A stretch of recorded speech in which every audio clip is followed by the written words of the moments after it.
అనంతపురం జిల్లా నార్పల మండలంలో task force అధికారులు 2 కోట్ల విలువైన ఎర్రచందనం దొంగల్ని పట్టుకున్నారు. బొందలవాడ శివాలలో దాచిన 109 ఎర్రచందనం దొంగల్ని స్వాధీనం చేసుకున్నారు. ఈ ఘటనలో 3 స్మగ్లర్లను అదుపులోకి తీసుకున్న అధికారులు కారును సీజ్ చేశారు. ముఠాకు ఢిల్లీ, తమిళనాడు, కర్ణాటకలో నెట్వర్క్ ఉన్నట్లు గుర్తించారు. ప్రధాన అంతరాష్ట్ర స్మగ్లర్ల కోసం గాలింపు చర్యలు ముమ్మరం చేశారు. ఎర్రచందనం అక్రమ రవాణాకు పాల్పడితే కఠిన చర్యలు తప్పవని తిరుపతి ఎస్పీ సుబ్బారాయుడు హెచ్చరించారు.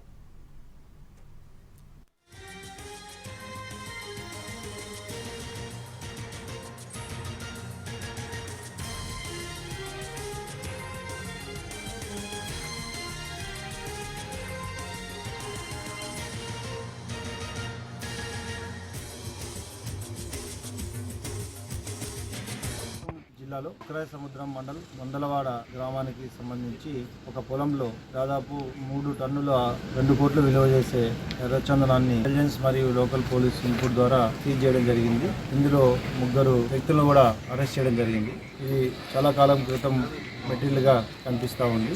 ఇది ఎక్కడి నుండి ఇక్కడికి తీసుకురావడం జరిగింది, దీనిపై ఉన్న ఈ మెటీరియల్ని ఎక్కడ తీసుకెళ్ళడానికి వీరు అక్కడ ఉంచారనేది పూర్తిగా విచారణ చేస్తున్నాం. కేసు రిజిస్టర్ చేసి ఈ 3 వ్యక్తుల్ని మరియు ఒక కారు అదుపులో తీసుకోవడం జరిగింది. అరెస్ట్ చేస్తూ తదుపరి విచారణలో పూర్తి వివరాలు తీసుకొని ఈ కేసులో ఇన్వాల్వ్ అందరినీ కూడా అరెస్ట్ చేయడం జరుగుతుంది.